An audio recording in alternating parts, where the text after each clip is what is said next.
E aí, pessoal, tudo certo? Hoje a gente vai fazer um raio-x completo nos resultados do terceiro trimestre de 2025 da Klabin, uma das gigantes da nossa bolsa no setor de papel e celulose. Vamos entender juntos o que esses números contam sobre a saúde da empresa e o que podemos projetar para o futuro. E antes da gente começar a mergulhar nos dados, um recado rápido. Para quem curte esse tipo de análise detalhada, já sabe, né? Segue o nosso canal e ativa o sininho para não ficar de fora de nada. Bom, esse aqui é o nosso mapa de hoje. Primeiro a gente vai entender quem é a Klabin. Depois, partimos para os destaques do trimestre, olhamos a fundo as operações, checamos a saúde financeira da empresa, vemos o retorno para o acionista e, no final, a gente amarra tudo com a estratégia e as conclusões. Bora lá! Então, vamos começar do começo. Afinal, qual é o tamanho da Klabin e como exatamente ela transforma a árvore em resultado? A Klabin é simplesmente a maior do Brasil em papéis para embalagens. Mas o grande segredo dela é o modelo de negócio integrado. Pensa assim, a empresa controla tudo, desde o plantio da floresta, passando pela produção da celulose e do papel, até a embalagem prontinha chegando para o cliente. Essa integração toda dá para ela um controle e uma flexibilidade gigantescos. E para a gente ter uma noção do tamanho do monstro que a gente está falando, no final de setembro de 2025, o valor de mercado da Klabin era de 22 bilhões de reais. É, sem dúvida, um peso pesado da B3. Tá, mas de onde exatamente vem a grana? Basicamente, de 4 grandes frentes. A celulose, que é a matéria-prima vendida para outras indústrias, os papéis, como o papel cartão, e o kraftliner, que é aquele papel super resistente, as embalagens, que é o produto final que a gente conhece, como caixas e sacos, e ainda tem a área florestal, que otimiza o uso das terras e vende madeira. Certo? Agora vamos para o prato principal, os números do trimestre. Essa aqui é a prova da empresa no período. E já adianto, os resultados vieram muito fortes. O primeiro número de impacto é o EBITDA ajustado. Esse nome é um pouco técnico, mede a capacidade de geração de caixa da operação da empresa, e ele bateu mais de 2,1 bilhões de reais. E o ponto-chave aqui é o crescimento de 17% em relação ao mesmo período do ano passado. Isso é um sinal claríssimo da força e da eficiência do modelo de negócios da Klabin, que consegue gerar cada vez mais caixa, mesmo num cenário global cheio de desafios. Indo para a receita líquida, o valor no trimestre foi de impressionantes 5,4 bilhões de reais. E não é um número qualquer, não. Foi um novo recorde para a companhia. Esse crescimento de 9% na comparação com o ano anterior mostra como o portfólio diversificado de produtos da Klabin é resiliente e consegue achar demanda para crescer de forma consistente. Agora, um indicador que todo investidor acompanha de perto, a alavancagem, que mede o tamanho da dívida em relação à geração de caixa. Em dólar, ela ficou em 3,6 vezes. Mas o mais importante aqui é a tendência. A alavancagem caiu 0,3 vezes em apenas um trimestre. Isso significa que a empresa está pagando dívida e fortalecendo o balanço. É música para os ouvidos de qualquer investidor, um sinal claro de disciplina financeira. Ok, os números principais são ótimos, mas vamos entender de onde exatamente vieram esses resultados. Qual segmento brilhou mais? Este gráfico mostra bem a divisão do bolo. A gente vê que o negócio de embalagens foi o carro-chefe, respondendo por quase 40% do total. Papéis vem logo atrás e celulose completa o trio principal.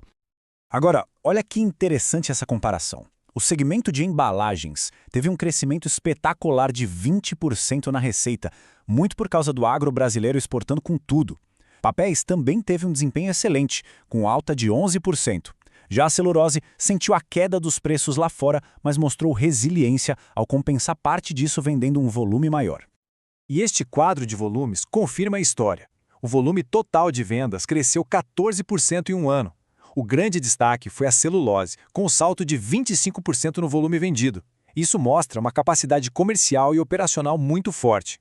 A própria empresa resume bem o sentimento. Essa citação do relatório destaca a solidez do modelo de negócios, que permite a Klabin navegar bem mesmo com um cenário global cheio de turbulências. É a força da integração e da diversificação na prática. Vamos agora aprofundar um pouco na saúde financeira. Olhar para a dívida e para o caixa é fundamental para entender se os resultados são sustentáveis no longo prazo.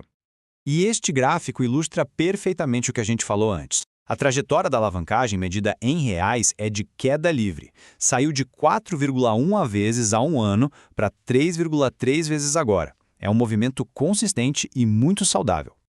E só para deixar claro, alavancagem é isso. uma forma de medir quantos anos de geração de caixa a empresa precisaria para pagar toda a sua dívida. Quanto menor esse número, mais confortável é a situação financeira dela. Esse fluxo mostra como a empresa fortaleceu sua posição de caixa.